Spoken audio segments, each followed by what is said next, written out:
그런데 정작 선수들은 출전을 못했는데 파리를 찾아온 협회장도 있었습니다. 대한축구협회 정몽규 회장입니다. 피파의 잔니 인판티노 회장을 만나 자서전을 선물했습니다. Our fan base is expanding tremendously to just traditionally football is a 30, 40, 50s men's sports. But now we have so much fan from the lady. 지난 4월 올림픽 출전의 관문이었던 23세 이하 아시안컵 8강전에서 대표팀은 피파 랭킹이 우리보다 100단계 이상 낮은 인도네시아에 패배했습니다. 40년 만에 올림픽 출전 실패. 대한축구협회가 공식 사과문을 낼 만큼 충격적인 일이었습니다. 협회는 대표팀 운영 체계를 면밀히 검토하고 개선 방안을 찾겠다면서 공석이었던 국가대표팀 감독 선임도 잘 마무리하겠다고 약속했습니다. 하지만 감독 선임 절차에서도 논란이 불거지며 대한축구협회 감사와 해체를 요구하는 국민동의 청원은 5만 명을 돌파했습니다. 정 회장이 파리를 방문하기 약 일주일 전이었습니다.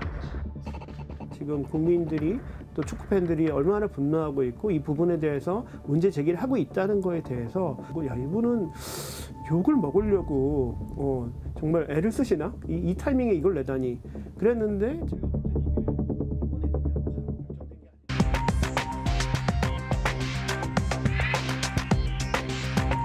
안녕하십니까, 이휘준입니다. 성적 부진의 감독 선임 문제까지 오늘 스트레이트는 논란에 휩싸인 대한축구협회 문제를 통해 한국 스포츠의 병폐를 짚어보겠습니다. 최경재 기자가 나와 있습니다. 최 기자, 얼마 전에 홍명보 감독이 국가대표팀 감독에 선임되면서 축구 팬들이 굉장히 분노를 하고 있습니다. 네, 표면적으로는 석연치 않은 선임 과정에 대한 불만처럼 보이는데요. 자세히 들여다보면 그동안 쌓인 축구 행정에 대한 불신이 터졌다고 볼 수 있습니다. 지난달 10일 울산 문수 월드컵 경기장. 울산 HDFC 홍명보 감독이 소개되자 홈팬들로부터 야유가 쏟아집니다.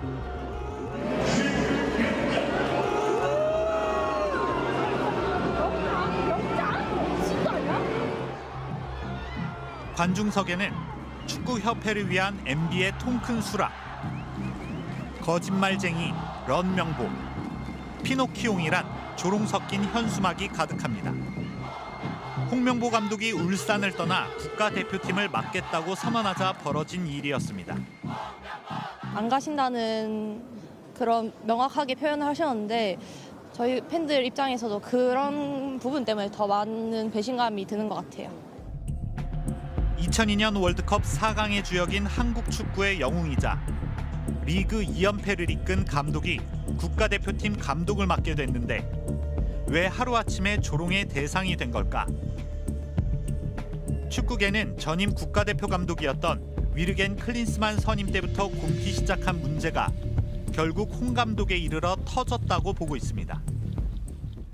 독단적인 결정에 의해서 국대 감독이라고 하는 굉장히 중요한 포지션이 결정됐고 그 외에 이 위험성을 감지하고 미리 막아낼 수 있는 다양한 시스템을 완전히 마비시킨 채 한 사람의 결정으로 갔다라는 것들이 그 문제의 본질이기 때문에 1994년 미국 월드컵 한국과 독일의 경기. 클린스만 감독과 홍명보 감독이 현역으로 맞붙은 경기입니다. 오른발로 공을 가볍게 띄운 뒤 돌아서며 왼발 발리슛으로 선제골을 터뜨린 독일의 스트라이커. 바로 클린스만 감독입니다. 홍명보 감독은 독일을 추격하는 중거리 슛을 성공시켰습니다. 클린스만은 1990년 월드컵 우승을 이끄는 등 8, 90년대 세계 최강 독일 축구를 대표하는 스트라이커였습니다. 하지만 감독으로서의 평가는 딴판이었습니다. 독일 분데스리가의 명문 바이에른 뮌헨 역사상 최악의 감독으로 꼽히는가 하면 헤르타 BSC에선 70여일 만에 페이스북으로 감독직 사퇴를 발표하는 등 여러 논란을 일으켰습니다. Dem Club zu sagen, dass ich nicht weitermache als Cheftrainer. Die Art und Weise. 그래서 월드컵 16강을 이끈 파울루 벤투 감독의 후임으로 클린스만 감독이 온다고 할 때부터 의문부호는 쫓아왔습니다. 그리고 이 의문부호는 곧 현실이 됐습니다. 올해 초 열린 카타르 아시안컵 축구대회. 잉글랜드 프리미어리그 토트넘의 주장이자 리그 득점왕에도 올랐던 손흥민. 같은 리그에서 두 자릿수 득점을 기록한 황희찬. 은바페 등과 프랑스 명문 PSG의 공격 라인을 구축했던 이강인. 소속팀의 이탈리아 세리에 A 우승을 이끌고 독일 바이에른 뮌헨으로 이적한 김민재 등 어느 때보다 재능 있는 선수들이 대표팀에 승선했습니다. 64년 만의 우승이 목표였습니다. So absolutely. I mean, if you are not doing well, then you should be questioned. Absolutely. 하지만 결과는 처참했습니다. 피파 랭킹 87위 요르단과의 4강전. 강한 압박에 대표팀은 골문을 향하는 유효 슈팅을 하나도 기록하지 못했습니다. 패스 실수로 힘없이 골대문을 열어줬습니다. 경기 결과는 2대0.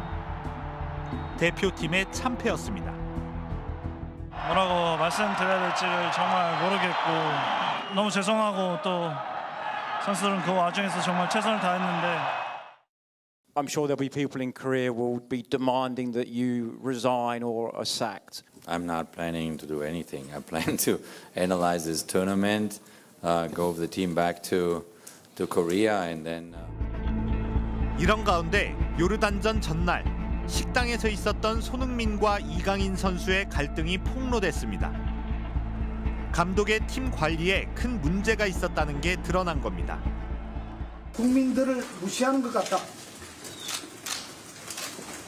여러 약속을 지키지 않으면서 국민들의 신뢰를 잃었고 회복하기 불가능하다는 평가도 있었습니다.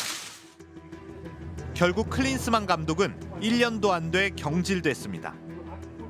그렇지만 클린스만 감독은 남은 계약 기간 2년 5개월에 대한 위약금 70억 원을 챙긴 것으로 알려졌습니다. 위약금 재테크죠. 그러면 왜 데려왔을까라고 봤을 때 무능력은 일단 그런 걸 왜 못 걸렀을까냐 무능력인데 그러면 왜 못 거르지 못했지? 해봐야죠. 거르지 못한 이유는 거르지 못한 힘이 눌렀겠죠. 전문가들의 이야기를 들어보면 클린스만 감독 선임 때의 문제점이 이번에도 반복됐다고 지적하는 것 같습니다. 네, 오랜 기간 지도자 자리에서 멀어져 있었던 데다 감독으로서의 자질도 의심받던 클린스만이 어떤 과정을 거쳐 우리나라 국가대표팀 감독을 맡게 된 건지 되짚어봤습니다. 아시안컵이 한창 진행 중이던 지난 1월 공개된 클린스만과 독일 대표 주간지 슈피겔과의 인터뷰입니다. 카타르 월드컵 현장에서 정몽규 회장을 만났다고 했습니다. 당시 클린스만은 감독을 찾고 있느냐고 농담 삼아 물었는데 정 회장이 진심이냐며 매우 진지하게 받아들였고 다음 날 도하의 한 호텔 카페에서 만나 이런저런 이야기를 나눴다고 했습니다. 이후 실제로 몇 주 뒤 정 회장에게 전화가 왔다며 모든 일이 농담으로 시작됐다고 덧붙였습니다. 하지만 정 회장은 전력강화위원회가 정한 우선순위에 따라 감독을 선임했다고 밝혔습니다. 사실 그 벤투 감독 선임 때와 같이 똑같은 프로세스로 진행했고 61명에서 23명으로 좁혀지다 최종적으로 뮬러 위원장이 5명을 대상으로 우선순위를 정했었습니다. 그리고 그 우선순위 1, 2번 2명을 2차 면접을 진행했습니다. 그리고 최종적으로 클린스만을 결정했었습니다. 그럼 클린스만 감독 선임 때는 어땠을까요? 스트레이트가 접촉한 당시 전력강화위원들은 실제 분위기는 벤투 감독 선임 때와 사뭇 달랐다고 반박했습니다. 마이크 밀러 당시 전력강화위원장이 사실상 결과를 통보해왔다는 겁니다. 발표 30분 전에 통보. 후보에 대해서 우리가 평가를 하고 선정에 대해서 관여한 건 전혀 없습니다. 아예 절차도 없었고 후보도 저희들은 본 적도 없고 클린스만 하나 놓고 그 안에서 행정을 그런 식으로 한 거예요. 그 한 사람을 위해서 그 회의를 형식적으로 한 거예요. 이미 뭐 세팅이 된 상황에서 시작이 회의가 됐죠. 이것저것 다 빼고 선임이 먼저 됐죠. 클린스만 감독 경지를 발표하는 자리에서 정 회장은 새롭게 전력강화위원회를 구성해 대표팀을 재정비할 차기 감독 선임 작업을 맡기겠다고 밝혔습니다. 새로운 전력강화위원회를 구성하고 위원장을 선임해 진행하겠습니다. 차기 대표팀 감독에 관해서는 뭐 국적이나 아니면 그런 거에 대해서는 아직 상의된 바 없고, 그리고 전력강화위원장이 구성해가지고 조속히 대표팀 감독을 선임할 예정입니다. 하지만 축구계는 더 이상 의구심을 감추지 못했습니다. 투호 감독 선임 과정과 클린스만 감독 선임 과정이 똑같았다는 설명을 그대로 받아들이기는 좀 힘들어 보입니다. 네, 이에 대해 축구협회는 전력강화위원회가 일정 배수의 후보자를 협회에 전달하면 행정 파트에서 협상을 진행해 계약 과정을 마무리했다는 뜻이라고 설명했습니다. 그러면서 최종적으로 선임된 감독에 대한 사항을 전력강화위원들과 공유해야 한다는 규정은 없다고 부연했습니다. 그렇다면 홍명보 감독 선임 과정은 어땠습니까? 네, 전력강화위원회가 홍명보 감독에 앞서 외국 감독 후보들을 추려내면서 정몽규 회장에게 보고한 문건을 입수했는데요. 후보들을 면접하고 평가한 기준과 내용이 고스란히 적혀 있었습니다. 하지만 홍 감독에겐 동일한 잣대가 적용되지 않았습니다. 정몽규 회장의 약속대로 곧바로 전력강화위원회가 꾸려졌습니다.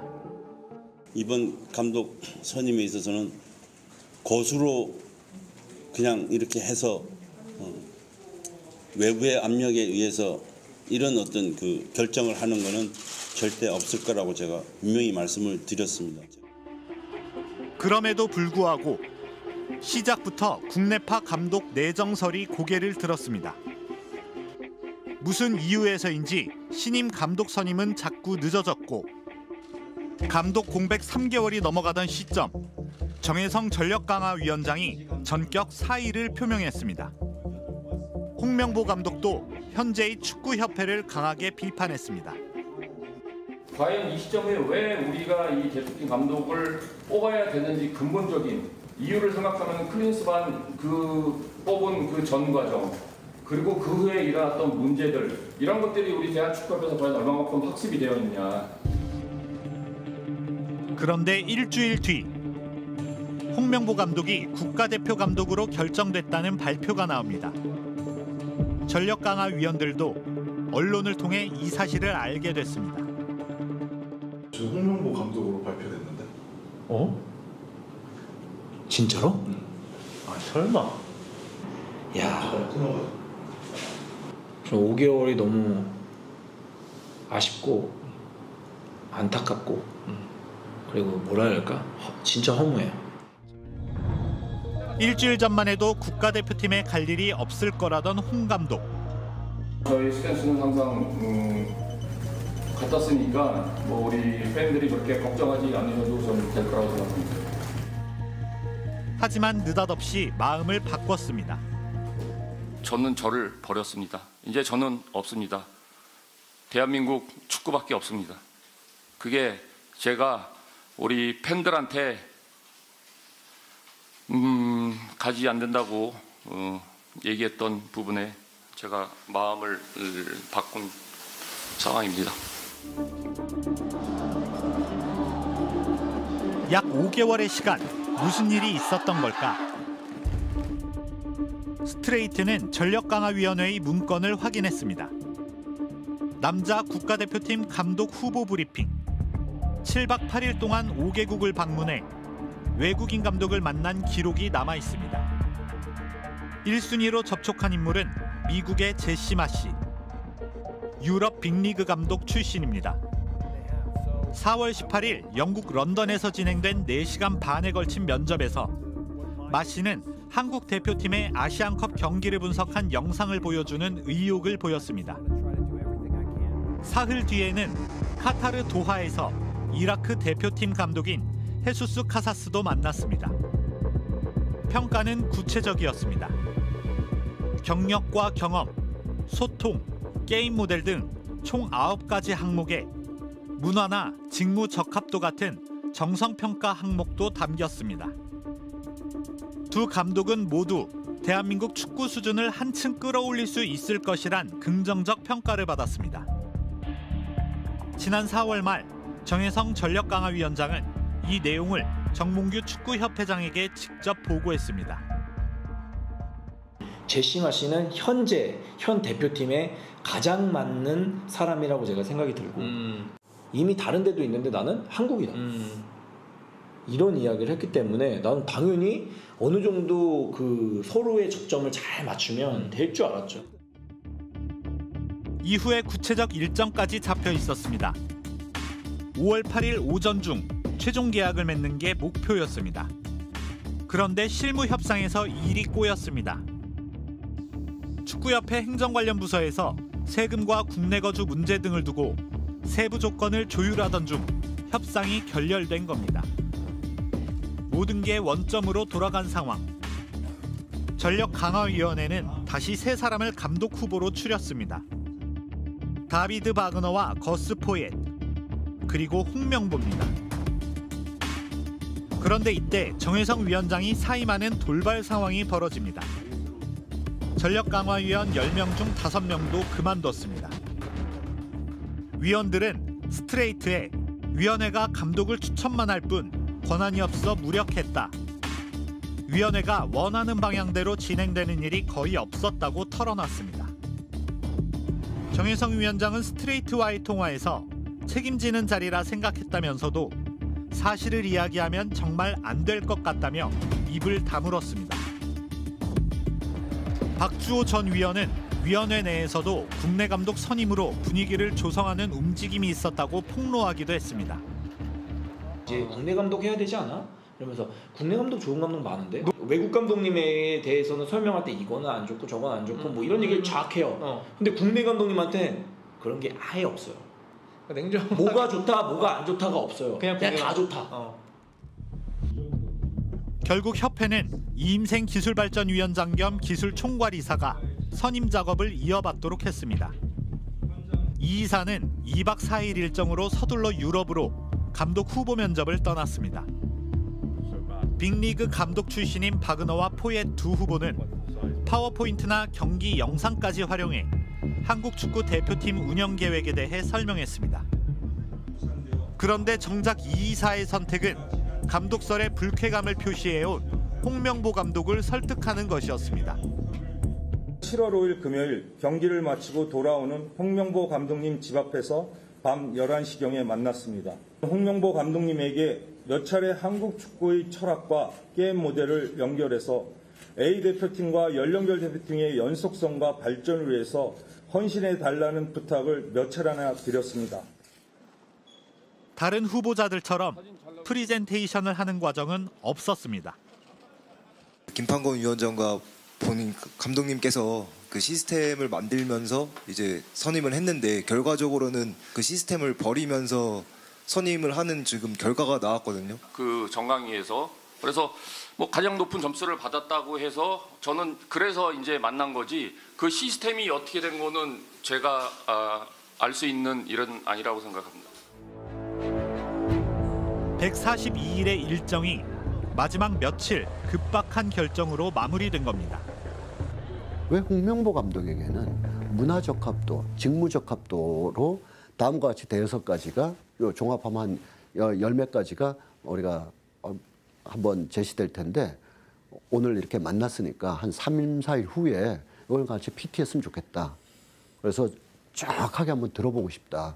이렇게 왜 하지 않았는가. 저는 거기에 대해서 의문을 제기합니다. 이 과정에 대해 이임생 이사는 사퇴하지 않은 전력강화위원 5명의 동의를 받아 감독 추천 업무를 이어갔다고 했습니다. 정 회장의 간섭도 없었다고 강조했습니다. 회장님이 저에게 모든 권한을 주셨기 때문에 이번 감독 결정은 투명하게 절차대로 제 스스로가 결정을 했습니다. 그런데 축구협회 정관엔 각 분과위원회 위원은 다른 분과위원회 위원을 겸임할 수 없다고 적혀 있습니다. 이임생 기술위원장이 전력강화위원장을 겸임할 수 없다는 뜻입니다. 분과위원은 겸임하지 못한다고 하는 그 취지에 저촉되는 것이죠. 그런데 협회 해명 자료에는 그러한 이사회가 전력강화위원도 아닌 이임생 이사에게 그러한 권한을 부여했다는 어떠한 근거도 찾을 수가 없거든요. 또 각 분과위원회는 7인 이상 위원으로 구성한다는 규정도 있습니다. 그 성원을 그대로 된 제적위원회에 들어와서 사실상 거기서 과반수 이상의 동의를 얻어서 홍명보 감독님이 선임하는 게 맞을 거고요. 이렇게 휘뚜루마뚜루 막 번개불에 콩 꺼먹듯이 할 거는 아니었다라고 저는. 이에 대해 축구협회는 이임생 이사가 두 위원장을 겸임하는 것이 아니라 기술본부를 총괄하는 기술총괄 이사로 관련 업무를 진행한 것이라고 밝혔습니다. 또 정혜성 위원장 사임 단계에서 이미 3명의 후보가 압축돼 있었기 때문에 남은 전력강화위원 5명에겐 진행 상황을 공유하고 동의 의견을 확인한 것이라고 설명했습니다. 제 대답이 아니더라도 누구든지 공정하다고 볼 수 없겠죠. 파리올림픽 축구의 진출 실패라든지 그다음에 이번에 감독 선임의 사태까지 해서 정말 어마어마한 일들이 벌어지고 있는데 이게 독립된 하나의 사건이 아니라 협회의 무능력과 무책임과 불공정이 계속 만들어내고 있는 하나의 연속된 흐름이거든요. 저는 앞으로 계속 빚어질 거라고 봅니다. 이렇게 잡음이 많다면 이 축구협회 안에 뭔가 본질적인 문제가 있다고 볼 수밖에 없지 않을까요? 네. 정몽규 회장 책임론이 거세게 나오는 이유가 있는 것 같습니다. 네, 정몽규 회장은 12년째 대한축구협회 회장을 맡고 있을 만큼 협회를 꽉 잡고 있습니다. 사퇴 요구가 거세지만 오히려 내년 1월에 있을 회장 선거에서 사선에 도전할 거란 관측도 나오고 있습니다. 클린스만 후의 두 번째 평가전이었던 우루과이와의 경기가 열린 지난해 3월 28일 서울 월드컵 경기장. 경기에 앞서 축구협회 이사회가 열린 뒤 기습 발표가 있었습니다. 대한축구협회가 징계를 받은 축구인 100명에 대해 전격 사면 결정을 내린 겁니다. 여기엔 2011년 프로축구 승부 조작에 가담했던 선수 48명도 포함됐습니다. 명분은 카타르 월드컵 16강 진출.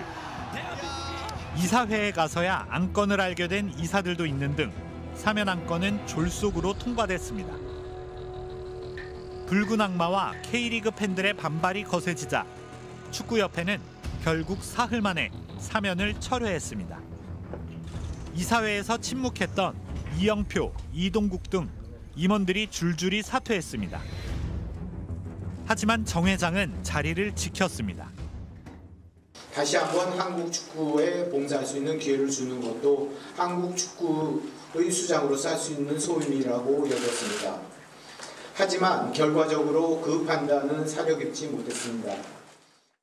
대한축구협회라는 것은 정몽규 회장을 위해서 존재하는, 그리고 집행부 역시 정몽규 회장과 같이 뜻을 같이 하는 그런 단체가 아니라는 부분에 대해서 이것을 망각하고 있다는 거예요. 이것이 거듭해서 누적되고 있다는 것이죠. 정몽규 대한축구협회장, 고 정주영 현대그룹 회장의 동생 정세영 회장의 장남이자 현 HDC 회장입니다. 2021년 광주 학동 참사, 2022년 광주 아이파크 붕괴 사고로 현대산업개발 회장에서는 물러났지만 그룹 쥐주사인 HDC 회장직은 유지했습니다. 2013년부터 대한축구협회 회장을 맡아 3연임째입니다.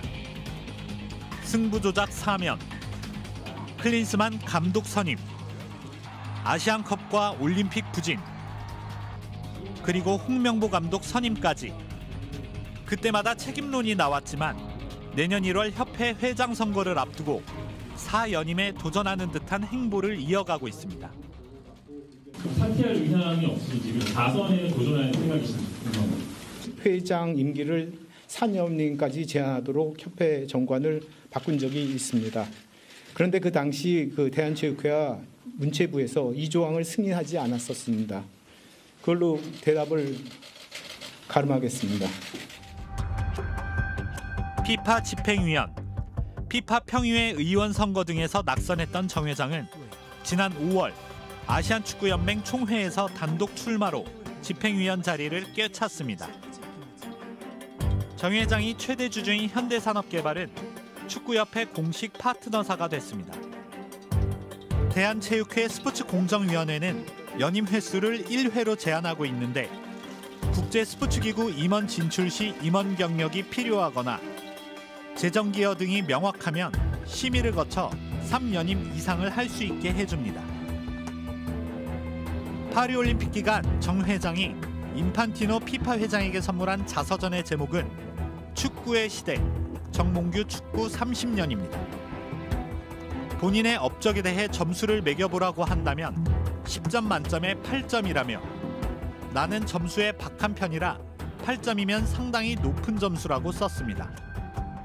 승부조작 사면 논란 당시 사퇴하지 않은 것에 대해선 나까지 사퇴하는 건 무책임한 행동이라고 적었고 클린스만 감독에 대해선 부임 초부터 국민 밉상이 됐고 조금만 실수해도 미디어의 극심한 공격을 받았다고 평가했습니다. 자서전을 준비한다든가 파리에 가서 이 회장을 만난다든가 이런 부분들은 사실 즉흥적으로 이루어질 수는 없습니다. 그러니까 오랜 시간 준비를 해왔던 거죠. 축구 팬들, 우리 국민들을 염두하지 않고 본인의 플랜대로 그냥 이끌어간다? 사실 이게 가장 큰 문제라고 생각합니다. 그러니까 지난해 축구협회의 수익은 1,181억 원, 후원사 수익, 중계료와 입장료가 절반 가까이 차지하지만 정부 보조금이나 스포츠 토토 같은 부표 수익 등으로 매년 수백억 원의 국가 보조금이 들어옵니다. 축구협회 정관은 경영의 투명성을 위하여 중요 정보를 일반 국민들이 알 수 있도록 공시하여야 한다고 규정하고 있습니다. 공시 항목엔 이사회 및 총회 회의록이 포함되어 있습니다. 하지만 자유로운 의사 발언이 보장될 수 있도록 회의록을 외부 공개하지는 않고 있다며 축구협회는 홍명보 감독 선임과 관련한 이사회 회의록 공개를 거부하고 있습니다. 협회 사유화 논란과 불투명한 감독 선임 논란의 최종 책임자인 정몽규 회장의 대답을 듣기 위해 스트레이트는 임원회의가 열리는 날 대한축구협회를 찾아갔습니다.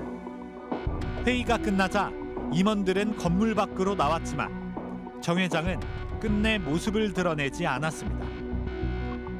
오늘 그 회의 하시지 않으셨나요?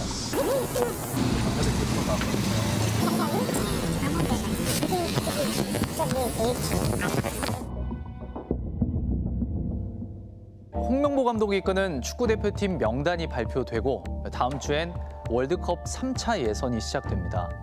결과가 좋으면 문제는 잊혀질 거라고 생각할 수도 있습니다. 하지만 팬들은 그 과정을 뚜렷하게 기억합니다. 탐사기획 스트레이트, 다음 주에 뵙겠습니다.